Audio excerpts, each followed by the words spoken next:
प्यारे दोस्तों, जय श्री राधे। आज मैं आपको बांके बिहारी जी की एक भक्त की सच्ची घटना बताने जा रही हूँ। आइए शुरू करते हैं। बोलो बांके बिहारी लाल की जय। ये कहानी उस समय की है जब कोरोना काल शुरू हुआ था और नया नया लॉकडाउन हुआ ही था।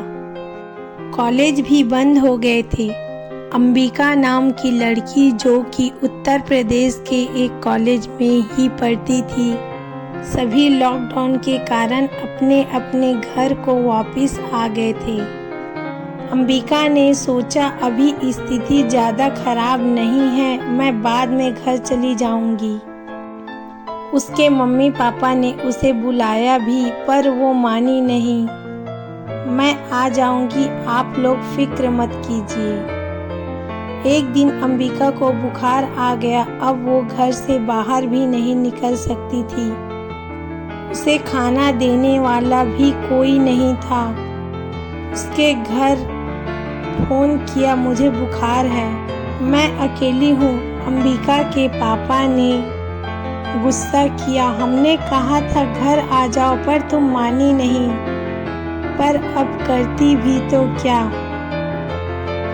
उसने फोन रखा और मम्मी पापा को चिंता होने लगी। पर एक दिन फोन में ही बात होने लग गई। उनका परिवार बांके बिहारी जी का बहुत बड़ा भक्त था। अंबिका के मम्मी पापा बांके बिहारी जी से प्रार्थना करने लगे कि अब आप ही कुछ कीजिए। तभी अंबिका के दरवाजे पर किसी ने दस्तक दी। ये लो बेटी, तुम्हारे लिए खाना, हम यहाँ से गुजर रहे थे, लगा कि शायद तुम्हें ज़रूरत हो। उन्होंने अंबिका के पापा का नाम लेते हुए कहा, तुम उन्हीं की बेटी हो ना? तुम्हारे पिताजी अक्सर मंदिर आते रहते हैं, वहीं उनसे मेरी मुलाकात हुई है। मेरा नाम बिहारी है। अंबिका ने कहा, अच्छा, आपका बहुत बहुत शुक्रिया। आपको कैसे पता चला मेरे बारे में? बिहारी ने कहा, मैं तो बस यहाँ से गुजर रहा था, मुझे लगा यहाँ किसी को मदद की जरूरत ना हो, और वो तुम निकली। अंबिका ने कहा, पर मैंने आपको कभी नहीं देखा, आपने मुझे कैसे पहचान लिया? तुमने ध्यान नहीं दिया होगा, मैं अक्सर तुम्हारे घर आता रहता हूँ। बिहारी ने कहा, वैसे हम तुम्हारे घर की तरफ ही जा रहे थे। तुम हमारे साथ चल सकती हो क्या?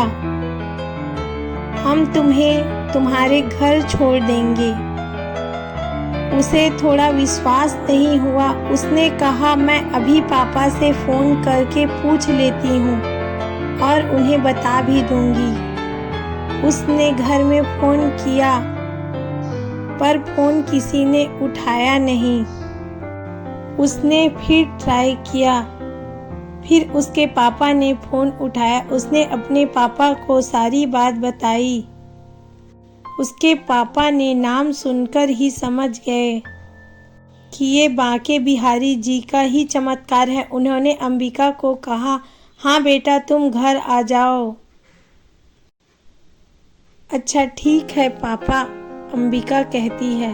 अंबिका उसके साथ आ गई, गाड़ी में बैठ गई और उसे नींद भी आ गई थी। क्योंकि उसे बुखार भी था तो उसे ज़्यादा कुछ पता नहीं चला।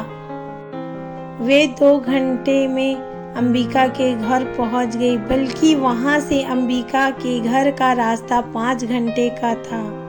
जैसे ही अंबिका का घर आया, बिहारी जी ने कहा, उठो बेटी, तुम्हारा घर आ गया। अंबिका ने कहा, अरे इतनी जल्दी पहुंच गए हम, हमें पता भी नहीं चला। आप भी घर आइए ना, पापा आपसे मिलकर बहुत खुश होंगे। बिहारी ने कहा, नहीं, आज नहीं, फिर कभी आऊँगा बेटी। इस तरह अंबिका बिल्कुल सुरक्षित अपने घर पहुंच गई थी। उसने आकर सारी कहानी अपने घर में सुनाई और उसके पापा ने घर में बताया, मेरा तो बिहारी नाम का कोई दोस्त ही नहीं है। जब तुमने मुझे फ़ोन पे बताया तब भी मैं समझ गया था कि ये बांके बिहारी जी का कोई चमत्कार है। तभी मैंने तुम्हें उसके साथ आने को हाँ कह दिया। मैंने और तुम्हारी माँ ने प्रार्थना की थी कि उनसे, और कुछ ऐसा कभी नहीं हुआ कि उन्होंने हमारी मदद ना की हो। सच में अंबिका को अब यकीन हो गया था कि बांके बिहारी जी स्वयं उसकी मदद करने आए थे। तो ऐसा रिश्ता होता है भगवान और अपने भक्त के साथ। बस यही विश्वास होना चाहिए कि भगवान हर वक्त हमारे साथ हैं और हमारी रक्षा कर रहे हैं। भगवान से बनाया हुआ रिश्ता दुनिया का सबसे सच्चा रिश्ता होता है। बोलो बांके बिहारी लाल की जय।